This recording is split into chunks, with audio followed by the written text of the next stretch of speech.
Hello, in this video we're going to discuss how I transformed my grass lawn into a native plant paradise, filled with pollinators, with food for my family, and with places for my son to explore as he grows older.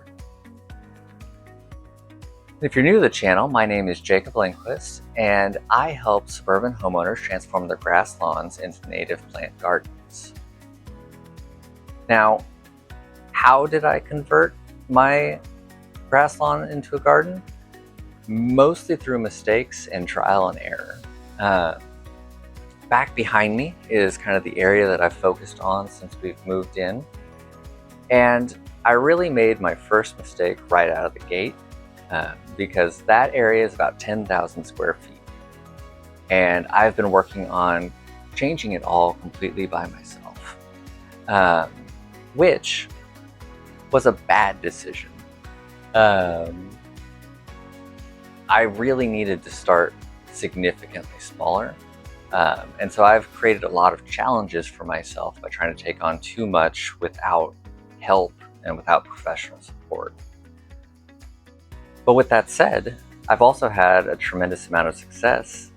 And what's important to know is the pollinators don't really care that I've made some mistakes along the way. They're still getting a lot of support, and that whole area is still completely alive.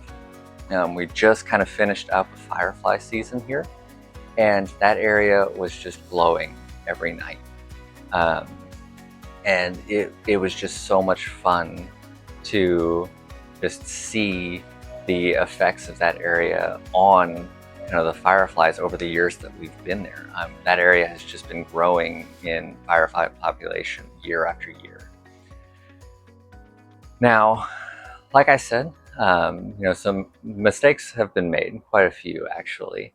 But back behind me is easily my favorite area, and I would say a full success, even though it's still not quite perfect. That is what I'm calling my food forest. It is filled with fruit and nut trees, and then it is surrounded with native nitrogen-fixing shrubs. And so what's great about that is I don't have to fertilize my trees. I don't have to fertilize my trees. The native shrubs take care of our native pollinators. And then the fruit and nut trees then feed myself and my family. And this year was actually our first year that we got to enjoy the fruits. And the nuts are actually just about to get finished, and we'll get to start picking those soon. And it's just been very satisfying to actually eat the fruits of my labor, and quite a bit of labor at that. It's also been a lot of fun. My son loves to run out and just start picking fruit off the trees and eating it. He's getting to see this food that's always in the supermarket actually grown, where it comes from, kind of what goes into making it. And that's just been such a fun experience. Back behind it is an area that has definitely been far less of a success, because unfortunately that area has Bermuda grass. And when I was doing that area, it was kind of when glyphosate was really becoming a concern. And so I was determined to get rid of the Bermuda grass without using glyphosate, or Roundup if you're not familiar with the term. Bermuda grass is an incredibly aggressive plant. And unfortunately, the no glyphosate method was just a catastrophic failure in regards to the Bermuda grass. All my other areas, the sheet mulching has been perfect. It has had no problems. But the Bermuda grass always finds a way to survive and continue being a problem. And it has just completely taken over that area. Now, I haven't circled back and fixed that spot yet, because even though the Bermuda grass has taken over, a lot of the native plants are fighting back, and it's still just always covered in pollinators. So again, even though it's definitely not a success, even though there's still a good amount of work to do, that area is still supporting the local pollinators, the local wildlife. Now, that area is also very messy looking. There's kind of no getting around it.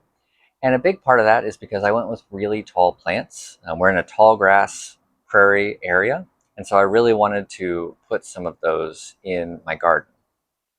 And when I renovate it, I'm still going to find space in my yard. I've got, like I said, 10,000 square feet, so I've got plenty of space. I can find some areas for it. But I think right there, kind of right next to the paths and patios that I've put in, it's just too tall. Um, and so being that tall, it just really creates sort of a messy look that isn't what I'm going for in that particular spot. And so when I go back, that is where I'll be kind of focusing on keeping plants shorter, keeping them tidier. And then off to the side, that's where I can start doing more of that kind of tall grass plants. But again, like that was a great learning experience, and I've seen it firsthand, and that's kind of, what I try to bring into my designs is all of this firsthand learning that I have. And so off to that side, I have the entry garden. And with that, I'm really focusing on trying to create a space that invites suburban homeowners kind of into the idea that I'm trying to create of no grass, just native plants, especially when they're not necessarily on board with the idea. So it's focusing on very low growing plants. I'm trying to keep it under a foot for just about everything. And flowers, lots of flowers. I'm wanting something to be blooming all the time continuously through there, just so that it really helps people see kind of the ultimate vision. Because what I'm doing goes against the kind of general suburban culture. There are definitely pockets that are much better than others, but here, especially in my context, it is all grass all the time, no exceptions. And so that area is really meant to be something that shows the vision, especially as a lot of what I'm working on is still very much a work in progress, just to show that, hey, I'm not just letting this go. I'm not letting weeds infest everyone else's yards. I'm actually trying to create something that's beautiful and supportive. And so that was another success that I had, a good decision that I made, is when I first created the kind of pollinator area, I went and I registered my lawn with Monarch Watch as a actual like registered garden. And so from that, you're able to get a sign, and I've been able to put that sign up that shows that this is a registered garden, this is intentional. And that has been a great way to reassure my neighbors that yes, it's a work in progress. I'm still working on it. It doesn't look like what I ultimately want it to, but we're working. We're actually working towards something. We're making the progress. We're doing what we can to still support your ideas of what looks great. Kind of the final area, kind of the most work in progress at the moment, is kind of what I'm calling the fire pit patio. So this is more of a utility area. It's where I park my truck and how we get to the shed.